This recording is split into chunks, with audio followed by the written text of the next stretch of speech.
അഴിമതി നടന്നുവരിക്കുന്നു എന്ന് നാം തെളിഞ്ഞിരിക്കുന്നു. അപ്പൊ അതിന്റെ ഒരു ഭാഗഭാക്കായിരുന്നു അങ്ങ് എന്ന് പറഞ്ഞാൽ അങ്ങേക്ക് എങ്ങനെ എതിർക്കാൻ പറ്റും അത്? ഞാൻ 2010 റിട്ടയർ ചെയ്ത ഒരു ഉദ്യോഗസ്ഥനാണ്.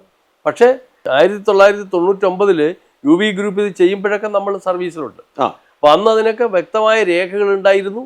UV ഗ്രൂപ്പ് ഇത് സമർപ്പിച്ചു കഴിഞ്ഞ് അത് റെക്കോർഡിലെടുത്തിരുന്നു. ഇതെല്ലാം വ്യവസ്ഥ ചെയ്തിരുന്നു. ഏതെങ്കിലും കാരണങ്ങൾ പറഞ്ഞ് അതിൻ്റെ സ്വസ്ഥാനത്ത് നിന്നും അതിനെ നീക്കം ചെയ്തത് 2018-19 കാലം മുതൽ ഇങ്ങോട്ടാണ്. 2025 വരെ നീണ്ടു കിടക്കുക. 18-19 വന്നു, വീണ്ടും 24 എടുത്തെന്ന് പറയുന്നു. ഇതിൻ്റെ ഇടയ്ക്ക് അയ്യപ്പൻ്റെ പിന്നെ യോഗദണ്ഡും രുദ്രാക്ഷമാല എടുത്തുണ്ടോ എന്ന് പറയുന്നു. ഇതൊക്കെ സംഭവിച്ചത് ഈ 2018-19 ശേഷമാണ്.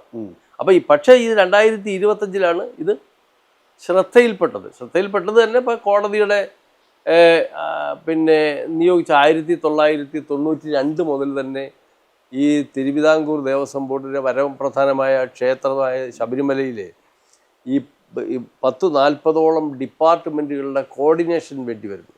പോലീസ്, റവന്യൂ, ഫയർഫോഴ്സ്, ഇങ്ങനെ തുടങ്ങിയ ധാരാളം സിവിൽ, പിന്നെ water authority, electricity board, health, ഇങ്ങനെ പിന്നെ ആരോഗ്യവകുപ്പ്, പിന്നെ ഇങ്ങനെയുള്ള വിവിധ ട്രാൻസ്പോർട്ട്, ഇങ്ങനെ വിവിധ ഡിപ്പാർട്ട്മെൻറ്റിലെ കോർഡിനേഷൻ വേണ്ടി.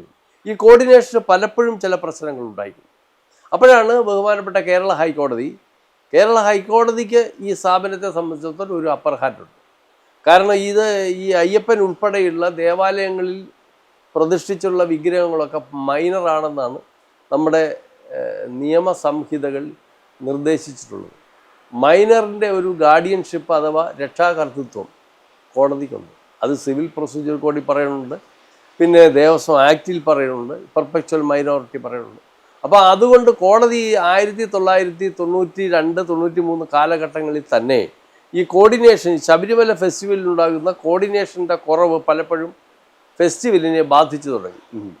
അപ്പോൾ ഇപ്പോൾ ഫോറസ്റ്റുകാരവിടെ ജോലി ചെയ്യാൻ സമ്മതിക്കാതിരിക്കുക, അതുപോലെ തന്നെ ഫയർഫോഴ്സ് സമയത്ത് വർക്ക് ചെയ്യാതിരിക്കുക, പോലീസിൻ്റെ പിന്നെ പിന്നെ ക്യൂ സിസ്റ്റവും മറ്റേതും മറ്റേ പോലീസ് പലപ്പോഴും അവർക്ക് തോന്നുന്ന രീതിയിൽ പോയിട്ട് സ്ഥാപനത്തിന് കുഴപ്പമുണ്ടാക്കുക, അയ്യപ്പന്മാർക്ക് തടസ്സം ഉണ്ടാകുക.